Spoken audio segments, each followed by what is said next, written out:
Layman's evangelical fellowship విశ్వాసమే విజయము అనుదిన ధ్యానములు November 20. మీ పాపములను ఒప్పుకొనడి. మా పితరులు ఆకాశమందలి దేవునికి కోపము పుట్టించినందున ఆయన వారిని కల్దీయుడైన నెబుకద్నెజరు అను బబులోను రాజు చేతికి అప్పగించెను. ఎజ్రా గ్రంథము 5వ అధ్యాయము 12వ వచనం. దేవుని మందిరమును కట్టుటకు పూనుకొన్నవారు మొదట వారి పొరపాట్లను గుర్తించారు. మనము శత్రువులను ఎదుర్కొన్నప్పుడు వారు మన లోటులను తమ ప్రయోజనము కొరకు మార్చుకొని మనపై జయించాలని యత్నించుదురు. కనుక ముందు మన లోటులను మనము తెలుసుకొనడము మంచిది. మన మనస్సాక్షి మనలను లోతుగా గద్దించుట మంచిది.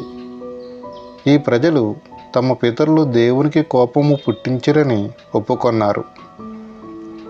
మనము మన పితరుల పాపములను ఒప్పుకోవాలి. మనము మన పిల్లల పాపములను కూడా ఒప్పుకోవాలి. అలాంటి ప్రార్థనలను దేవుడు అంగీకరిస్తాడు. దారి మళ్లించే ప్రవక్తల వలననే యెరూషలేము నాశనమునకు అప్పగించబడినది. హనన్య అను ప్రవక్త తప్పైన సమాధానమును ప్రవచించాడు. యెరూషలేము గతిని చూచి యిర్మీయా ఏడ్చి రోదించాడు.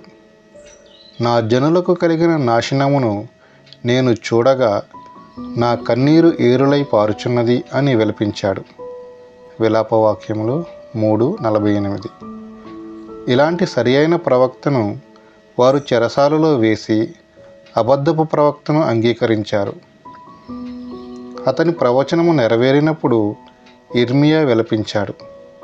రాజును అతని కుమారులను గర్విష్ఠులుగా నుండి సత్యమును వారి దరికి రానివ్వలేదు.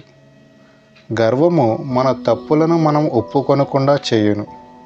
అది ఎంతో భయంకరము. మారు మనసు పొందినప్పుడు గర్వము వదిలిపోవట ఆరంభించును. అయితే అది మనలను పూర్తిగా విడిచిపెట్టదు. కానీ ఎప్పుడైతే గర్వము పూర్తిగా విడిచిపోతుందో అప్పుడే కృప మనలో సమృద్ధిగా పనిచేయుట ఆరంభిస్తుంది. నిజమైన ప్రార్థన అభ్యాసములు చాలా ప్రాముఖ్యము. నీ శరీరములోని ప్రతి అణువు దాని చేత తాకబడుతుంది. మంచి ప్రార్థనను వినుట అనున్నది గొప్ప ఆశీర్వాదము. ఫరో ఒకసారి మోషేతో తనను దీవించమని కోరాడు. అది ఎలా సాధ్యము? విధేయత లేకుండా దీవెన రాదు. అది అసాధ్యము. మనము పాపములను ఒప్పుకొన్నప్పుడు మన ప్రార్థనలు ఎన్నడూ వ్యర్థము కావు.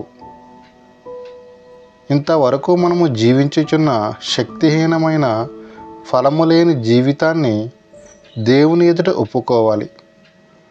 దేవుని హృదయముతో ఐక్యమైన హృదయాన్ని పెదవులను కలిగిన వాడే నిజమైన ప్రవక్త అనిపించుకొనును.